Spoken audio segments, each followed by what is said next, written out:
Welcome to this lesson. So in the last lesson we looked at what objects are, why they are important in the real world and with programming language in general, how to create objects and how to assign values to them, and so on and so forth. But before we proceed with this, let's just do some corrections in here. So as you know, every string in here in JavaScript has to be within quotes, either double quotes or single quotes. It might in some cases work without it, but it's always better to have them within quotes so that there are no issues with your output.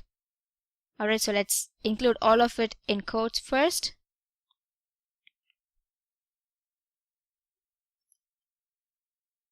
Okay, that's it. So now let's proceed with our lesson. So now we know how to create our object and how to create our properties and their values. But how do we access these values? So how do we get value of a particular property? For example, if I say I want to know what person 1's height is, how do I get that? Or if I want to know person 2's eye color, how do I get that? So there are two ways to access the values of the properties of your objects.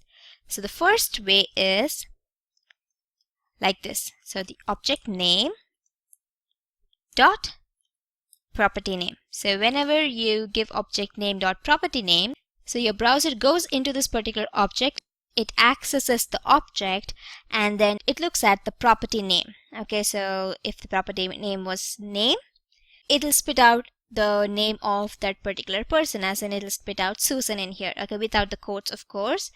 And then there is the second way, which is similar to what we used in our arrays. So the object name, and then within square brackets you have to mention the property name. So rather than just mentioning the indexes like you did with your arrays, you have to mention the property name and make sure that you include quotes in here, or otherwise it won't work. Alright, so similarly in this case again it'll go look at the object name and then its property name, and then it'll spit out the value of that particular property. So let's try this out in our live editor to see how the real world result is. So let's say I want to know what person 1's height is. Okay, so to do that, let's first remove this. I'm gonna try to alert person 1's height.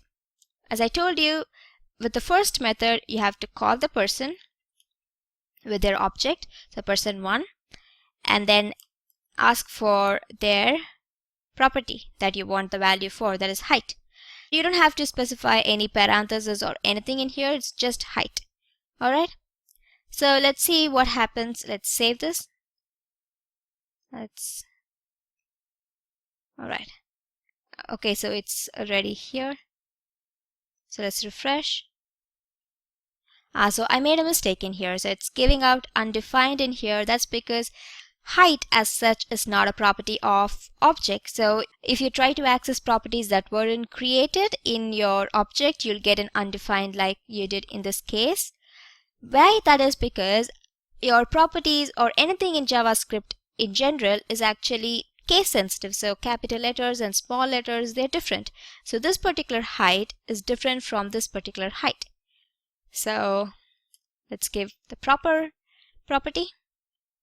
Let's refresh. Great. So we got our correct value, which is 160. So let's try doing it with the second method now. Okay, so person 1, within your square brackets, you gotta say height in here. Okay, so let's see if it works as well. Refresh. Great, so it works the same. So instead of height, if I give maybe age in here, it should still work the same. Great, 35. Alright, so that's how you can access the values of your objects. So you can also create an array of objects. As you know, an object holds the properties and values of one single object. In this case, person 1 is one person, person 2 is another person. So every object has all the properties and values of one object alone. Alright? So what if you want to hold the properties of multiple objects? So in this case, your objects could become the values that were inside an array. So array is your best bet. So your array is going to hold multiple objects with their multiple properties and their values. Okay. So I'll teach you how that works in the next lesson. Alright, so stay tuned. I'll see you in the next lesson. Thank you.